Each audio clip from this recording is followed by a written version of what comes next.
An ka foli bɛ halajɛbaga jɛkulu kelen-kelenna bɛɛ lajɛlen ka sanga ni aw ka wagati o cogoya ye bi ye araba ye utukalo tile 5 san 2026 a y'aw bisimila Mali kunnafoni ka don kibaruya olu kɛnɛ kan.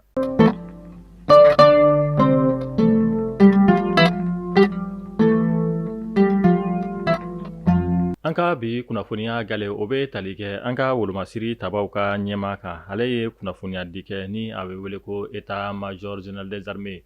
a y'a jira k'a fɔ ko nin dɔgɔkun in kɔnɔna na an ka wolomasiri tabaw ye wulikajɔba dɔw kɛ an ka jamana marabolo dɔw fɛ kɛrɛnkɛrɛnnenya la an ka jamana kɔrɔnfɛn bolo k'a daminɛ AB Bara Kidal Tessalit an ka wolomasiri tabaw ka kɛlɛbolo faramu ni a bɛ wele ko opération dugukoloko ale ye wulikajɔ sabati ni yɔrɔ kofɔlen ninnu na mun kɛra sababu ye u ye dankari kɛ fɛn min ye utukalo tile 4 tɛmɛnen san 2026 a bɛ baara dugu ale kɔnɔna na an ka fintigilakaw ye wulikajɔ dɔ sabati mun kɛra sababu ye u ye dankari kɛ jatigɛwale tigilamakulu caman na o kɔfɛ fɛn min ye kidalikaw olu fɛ yen nɔ utukalo tile 4 an ka wolomasiri tabaw ka sanfɛ pankuru ale ye bɔnɛ jigi fɛn min ye kidale jatigɛwale tigilama dɔw kan kidali masurunya la o kɔfɛ tesalitikaw olu fana fɛ yen nɔ an ka fintigilakaw u ye wulikajɔ dɔ sabati mun kɛra sababu ye u ye tɛgɛ da fɛn min ye jatigɛwale tigilamaw ka minɛn dogolen dɔ kan ni fɔ ka taa se u ka maramafɛn cɛjugu ma ani ni ka dankari kɛ jatigɛwale tigilamakulu caman na ni yɔrɔ kofɔlen ninnu na an b'a fɔ ala ka sebaya di an ka wolomasiri tabaw olu ma. An ka jamana premier ministre kɔrɔ Musa Mara a dogolen tɛ maa la k'a fɔ ale bilara ka bɔ kaso la an ka kiri tigilamaw olu fɛ bi ye a tile 2 o bɔɲɔnko ye kunnafoniya olu y'a jira k'a fɔ ko kunu utukalo tile 4 san 2026 Musa Mara ale kɔni wulila ka taga foli kɛ ala ma hinɛ n'an ka général d'armée Sadio Kamara ale ka denbaya olu la n'i y'a ta k'a lajɛ Sadio Kamara ale kɔni fatura ka Musa Mara k'ale to kaso la o de hukumu kɔnɔna na ka sanga ni Musa Mara ale ka bilali a y'a sen bɔ a kɔnɔkɔrɔ ni ka taga foli ni tasibila kɛ ka ɲɛsin général Sadio Kamara ni a ka denbaya bɛɛ lajɛlen ma nin waleya ninnu kɛra an ka jamana premier ministre kɔrɔfɛ Musa Mara kununko katikaw olu fɛ yen nɔ. Koma Jabate Manade dépôt dara ale kan k'a bila kaso la kunu utukalo tile 4 san 2026 ni wagati laban ninnu na fɛn min ye an ka artiste comédien kɔni olu bɛ ka taa kaso la kununko utukalo tile 4 kunnafoniya olu y'a jira k'a fɔ ko fɛn min ye an ka ɲɔgɔlɔnbɔla Koma Jabate ale kɔni maa dɔw ye damakasi sɛbɛ don a juga la mun kɛra sababu ye an ka kiri tigilamaw kɔni Manade dépôt dɔ a kan ni ka taa bila kasobuba ale kɔnɔna na bɛ wagati min na ko sisan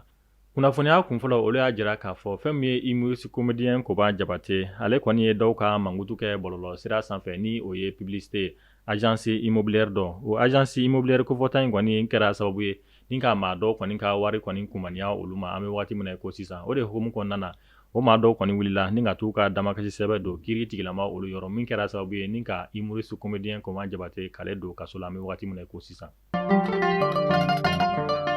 Bamanan b'a fɔ u ka kɔrɔfɔ la ko jugu kun kelen o ka fisa ni ɲin jugu ye jadɔw olu kɔni b'a la ka cari bɔlɔlɔ sira olu sanfɛ an ka seko ni dɔnko tigilama Milmo Nsahel ni ale tɛ maa dogolen an ka jamana kɔnɔna na ale kɔni ye waleya dɔw kɛ bɔlɔlɔ sira olu sanfɛ min kɔni kuma cayara kosɛbɛ ka sababuya kɛ fɛn min ye Milmo Nsahel ale kɔni donna dɔw ka live kɔnɔna na ni o ye TikTok ye ni ka taa commentaire dɔ bila video dɔ kɔrɔ video mun ni o maa mun b'a la o kɔni ka baara tɛ dɔwɛrɛ ye ni ka ka jamana buruja ka jamana fintigilakaw olu buruja a ka ja ka taa se jamana kɔni tilali ko ma Milmo Nsahel ale kɔni ka kumakanw yɛrɛ o tigi ka ja olu dugumala la min kɔni kuma cayara kosɛbɛ réseaux sociaux olu sanfɛ an bɛ wagati min na ko sisan fɛn min ye Milmo Nsahel ale kɔni bɔra ka walawalali kɛ a ye commentaire mun ni k'a bila ni maa kofɔlen in ka video olu jukɔrɔ walasa aw ni ne an ka faamuyali caman sɔrɔ an ka jɛn ni ka Milmo Nsahel a ka kɔrɔfɔ dɔw lamɛn ja ninnu kɔni commenter ale kɔfɛ. Donc ka fɔ malien ye capture min cira n t'a dɔn kɛri n bilala waati min na parce que ne ye maa ye waati dɔn n bɛ hali ɲina yɛrɛ kɔ n bɛ hali ɲina ka fɔ Milmo don n tɛmɛtɔ bɛ kɛri bila ni fɛn dɔ diyara n ye voilà aw ka hakɛ to hali ni muso cɛɲuman dɔ diyara n ye n tɛmɛtɔ n bɛ kɛri dɔ bila donc surɔ sunɔgɔ kun tɛ n na mɛnna n yɛrɛ ye n ka son kura dɔ challenge yɛrɛ bila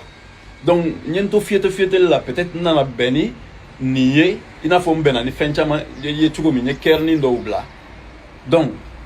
peut-être ɲɛda cɛ ka ɲi n ye kɛri bila n bɛ hakɛ to ɲini muso fɛ halisa.